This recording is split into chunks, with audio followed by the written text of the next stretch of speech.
What's going on, people? We are Tottenham TV, back here for another Tottenham update for you guys. Not that much to go on apart from this big news that we're about to reveal, as Fraser Forster has finally signed his new contract up until the end of next season. So it looks though we won't be in the market for a sub goalkeeper this summer, as the club announced that we are delighted to announce that Fraser Forster has signed a new contract with the club that will run until the summer of 2025. It's an interesting one for me. I mean, I thought they would be in a market this summer for a sub-keeper and Forster would just be running out his contract. But that might signal to me that there's a lot of talk about Josh Keeley. Maybe they're looking to develop him to be the sub-goalkeeper in a couple of years' time. Potentially. I've got no idea what their plans are. I mean, obviously, he hasn't been involved. Is he out on loan at the moment? No, he hasn't been involved in the squad. It's been Whiteman or Austin, hasn't it? When Forster's not been there. Look, it's one we'll be waiting for. Forster to sign a contract. It's one we've been begging for. It's a very big one. I don't have a problem with it. He seems to be a very good influence in the dressing room. He seems to get on with everyone. I don't think he's been terrible when he's filled in, albeit the penalty shootout against Fulham wasn't great. But I think overall he's okay. In an ideal world, if you ask me, would I rather have a better sub-keeper? Potentially, but I don't really have a massive issue with it. For me, I like Fraser. I like his character. But when it comes down to the FA Cup starting in January, I want to see Vicario start those games. I don't want to see Fraser Forster come in for them, to be honest. I don't think he's of the required ability, and I don't think he's good enough with his feet to play what we want to do with Angeball. Don't disagree with that. Yeah. So is there much point having him around then? He's a great influence in the dressing room. That's it. He's a great influence in the dressing room. Let's talk about Giovanni Lo Celso. Fabrizio Romano has been talking about him, and he says the reality is that in the summer it was a possibility for Gio to join Barca. It was one of the names discussed by Xavi and Deco in the meetings they had about the midfield position. They discussed the chance to bring in Gio because he is a player, I am told, is really appreciated by Xavi. Xavi really considers Lo Celso as an underrated midfielder with very good skills. He would like to train Giovanni one day, but he did go on to say or allude to that it looks like he will be staying in January and there won't be a move there. So if it is anything, it'll be the summer. Yeah, man, that makes sense because I don't think Tottenham can afford to let him go. I think it was probably a situation if he wasn't getting any game time and if he didn't really see a pathway to making this season work for him, it probably would have been better in January to have gone our separate ways. But I think he's obviously stepped in last couple of games, played really well. Really stepping into Maddison's shoes positively, and we're going to need him, especially with all the midfielders we got out in January as well. But it's good words from Xavi and Deca. I mean, those two players know a good midfielder when they see one, so high praise from them. And maybe a lot of people have been saying they don't want Lo Celso around. I remember hearing someone say they'd rather play with 10 men than play with Lo Celso, but I think other people clearly rate him, don't they?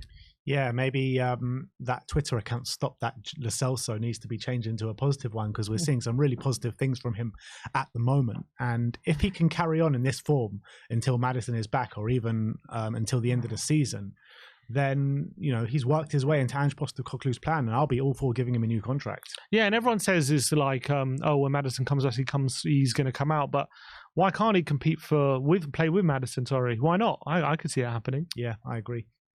We're going to finish off with some quotes from Ange Postecoglou from the press conference today. This is quite interesting on Alfie Dorrington. He says he's been with the squad the last 3 to 4 weeks, so I've had plenty of time to look at him. Him and Jamie, Jamie Donnelly, who got on last week, have been part of the first team squad.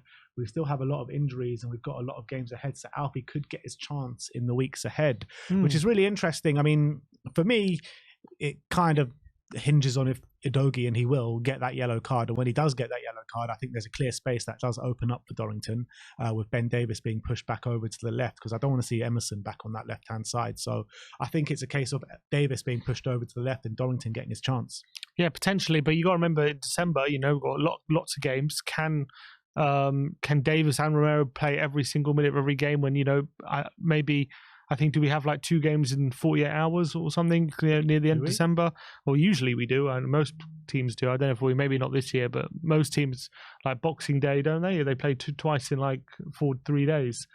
So whether he'll just feel the need, he has to, change it at that point, remains to be seen. But I'm glad that he's talking about Dorrington in that how he wants to give him a chance, and hopefully he's made a big impression on him.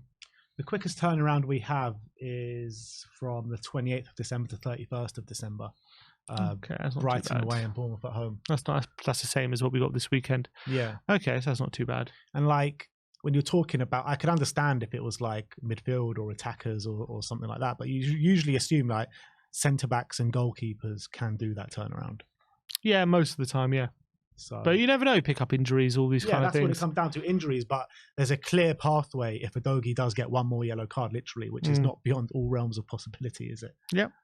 And he's talking about Maddison as well. We all saw the Maddison interview on Amazon with Ben Forster giving his updates on the injury, and everyone was getting very worried. The Athletic did an article as well saying Maddison injury worse than first feared. And what Ange Postecoglou had to say on it, says, I'm not sure about James's medical qualifications and whether we should trust his diagnosis in this situation.